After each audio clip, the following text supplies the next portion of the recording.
ಎಲ್ಲರಿಗೂ ಮುಂಜಾನೆಯ ನಮಸ್ಕಾರಗಳು. Good morning everyone. 77ನೇ ಗಣರಾಜ್ಯೋತ್ಸವದ ಶುಭಾಶಯಗಳು. First of all I wish you all a very happy Republic Day. ಹಾಗೂ ನಮ್ಮ ರಾಷ್ಟ್ರದ ಆತ್ಮವಾದ ತ್ರಿವರ್ಣ ಧ್ವಜ ಆಕಾಶದತ್ತ ಸ್ವಾತಂತ್ರ್ಯವಾಗಿ ಹಾರಾಡುತ್ತಿರುವ ಕ್ಷಣವಿದು. ಆ ಧ್ವಜ ಕೇವಲ ಬಟ್ಟೆಯ ತುಂಡಲ್ಲ, ಅದು ನಮ್ಮ ಮಹಾನಾಯಕರ ಮತ್ತು ಎಷ್ಟೋ ಸ್ವಾತಂತ್ರ್ಯ ಹೋರಾಟಗಾರರ ತ್ಯಾಗ ಮತ್ತು ಬಲಿದಾನ. ಮಾನ್ಯ ಮುಖ್ಯ ಅಧ್ಯಕ್ಷರೇ ಮತ್ತು ಅತಿಥಿಗಳಿಂದ ರಾಷ್ಟ್ರಗೀತೆಯೊಂದಿಗೆ ಎಲ್ಲರ ಹೃದಯಗಳಲ್ಲಿ ದೇಶಭಕ್ತಿಯ ಕಂಪನ ಮೂಡುವಂತೆ ರಾಷ್ಟ್ರ ಧ್ವಜಾರೋಹಣ ನಡೆಸಿಕೊಟ್ಟ ಎಲ್ಲರಿಗೂ ಪ್ರತಿಯೊಬ್ಬರಿಗೂ ಧನ್ಯವಾದಗಳು.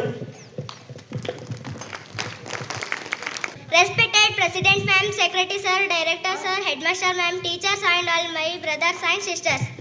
I am Kushi. I am studying in 6th class. You are host of this morning.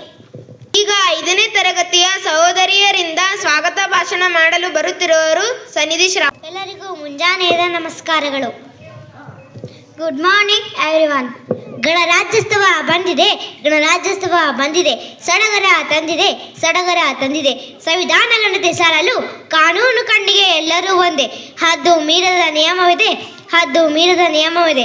ಸಮಾನತೆಯ ಸಹಬಾಳ್ವೆಯಲ್ಲಿ ದೇಶದ ಪ್ರಗತಿಯು ಸಾಗುತ್ತಿದೆ, ಭಾರತದಲ್ಲಿ ಕಾಣುತ್ತಿದೆ ಎಂದು ಹೇಳುತ್ತಾ ಎಲ್ಲರಿಗೂ 77ನೇ ಗಣರಾಜ್ಯೋತ್ಸವದ ಶುಭಾಶಯಗಳು ಹೇಳುತ್ತಾ ಮುಂದಿನ ಕಾರ್ಯಕ್ರಮವನ್ನು ಮುಂದುವರಿಸೋಣ. First of all I wish you very happy Republic Day. Freedom in the mind, strength in the words. Freedom in the mind, strength in the words. Pureness in our blood, zeal in our hearts. Pureness in our blood, zeal in our hearts. Respected President Ma'am, Secretary Sir, Director Sir, Headmaster Ma'am and teachers and all my dear brothers and sisters. Welcome to you all their beautiful function.